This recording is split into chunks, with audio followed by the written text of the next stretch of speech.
Hey folks, welcome back to the channel. I'm gonna do a little short video at the request of one of my subscribers named Rick.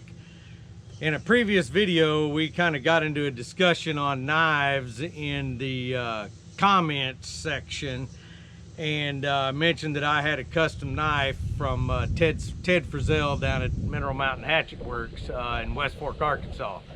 And he asked to see the knife, so I figured to kind of put it in context, I'd show y'all how I carried the thing during deployments and kind of give you a little bit of information on why I decided to have a custom knife made.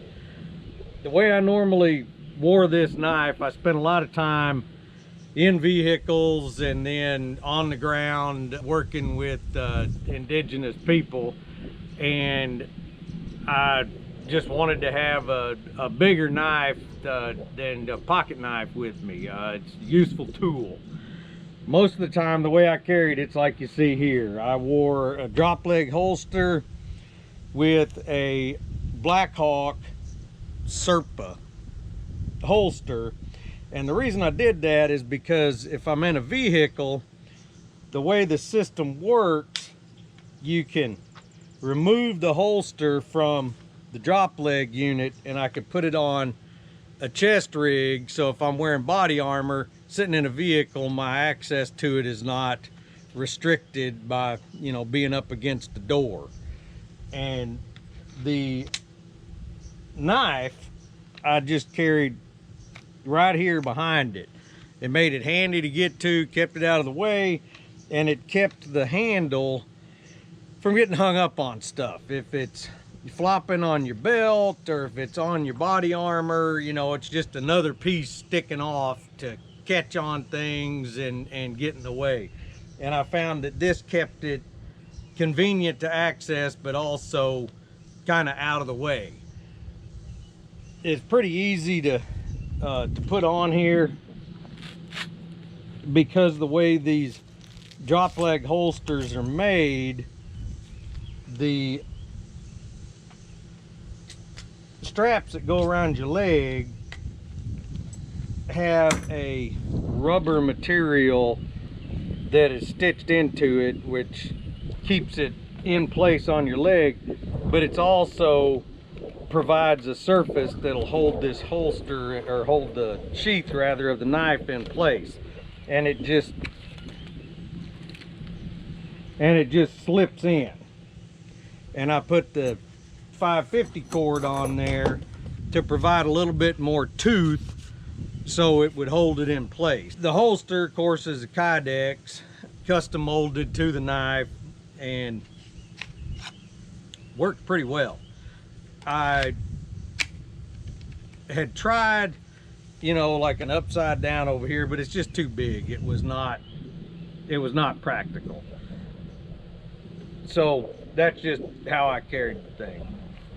The impetus for having Mr. Frizzell make this knife for me, on previous deployments, multiple field exercises, I always carried a fixed blade knife because it's a useful tool. You'll end up in situations where you've got to cut stuff, pry on stuff, you know, you need something to split out tent stakes or out of, you know, wood or whatever, and a fixed blade knife is a lot more practical than a folding knife.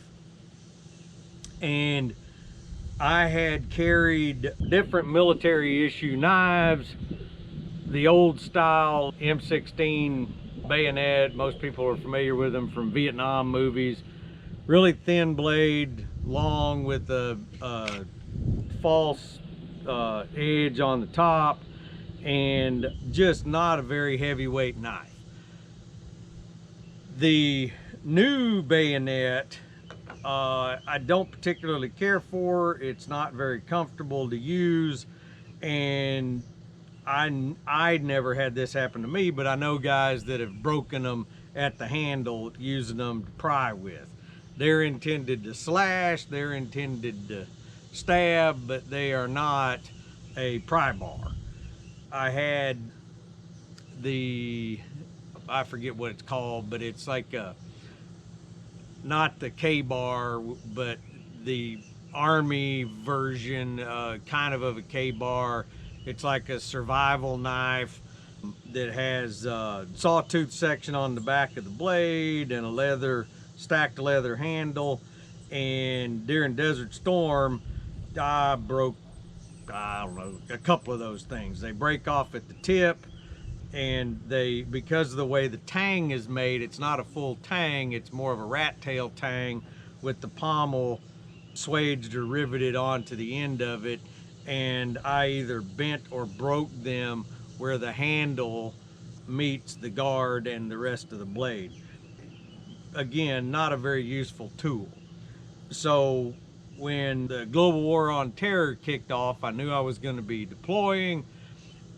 From previous experience, I wanted a heavy-duty tool knife, something I could pry with, something I could cut, you know, if need be, banding material and all kinds of different stuff.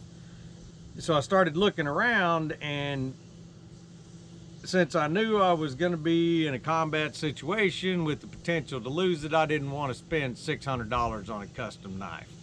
And I contacted Mr. Frizzell and I said, hey, if I kind of give you some parameters of what I'm looking for, somewhat based off of a knife that you've got on your website, would you make me a knife? And he said, yeah, sure. And I don't know, 2-3 weeks later, this thing showed up on my doorstep, and I don't remember exactly what I paid for it, but I think it was somewhere by $250, something like that, which is pretty good for a custom knife that comes with a sheath and, you know, basically made to order. And what I told him that I would be using this thing for was not as a fighting knife. You know, I ain't freaking some sort of knife fighting hero. I'd dang sure rather shoot somebody over there than have to stab them over here. But I needed to be able to cut cordage, you know, heavier stuff, rope, if need be, kind of use it as a chopper. I needed to be able to break glass, hence the extended pommel on this thing. When I was in Afghanistan, what I used this for quite a bit, and you can't even really tell it because the Parkerized finish on it, but Soviet and Russian ammunition cans are like a tuna can, and some of them have an old style sardine can opener, always breaks off, and usually if you get a case of them, there'll be a giant P38 style can opener in there. Those things are always missing, and frequently what I would have to do is hit this thing down inside the rim of that can, and then open the can up far enough that I could grab it with a pair of pliers and roll that back so that the Afghans I was working with could get to the ammo inside of it. The knife is, if I remember right, made out of 5150 spring steel with a Parkerized finish. I wanted a usable length blade that wasn't too big, but would give me, you know, a little bit of extra leverage or extra weight toward the tip for chopping. So I had him do a slight modified recurve. The nice thing about the recurve is if you're cutting cordage, it kind of pulls into that curve and gives you a little bit more efficiency cutting. It is hollow ground on both sides. It's, well, it's 1/4 inch thick through the handle at the thickest part of the spine before he did the grind to give you this false edge on the top. It's got a nice deep finger groove in it, and then the palm swell on the handle. The handles are a canvas micarta, and I asked him to make these scales removable, because one of the problems, if you're out all the time in the environment, or I had spent some time around salt water, you end up with moisture trapped between the scales and your tang, and it'll start rusting. So I wanted to be able to pull these off to oil the whole blade and prevent corrosion. It's very, very comfortable to use. I really was happy with this knife when I got it, pulled it out of the package it arrived in, but as I've used it over the years, I really like this thing. I probably had this knife for, gosh, 20 years now. Obviously, I don't carry it around and use it as much now as I did every day on deployment.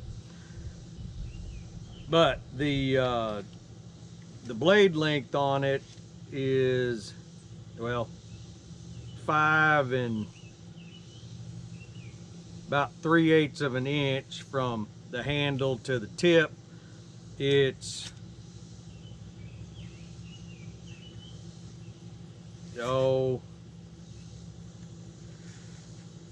inch and a half to inch and 5/8 wide, and the overall length on it from the tip to the pommel is 11 inches. I don't have big giant hands, so this thing is pretty near perfect for me. I don't know, if you got great big softball mitt hands, it might not be comfortable, but I found it to be extremely comfortable to use.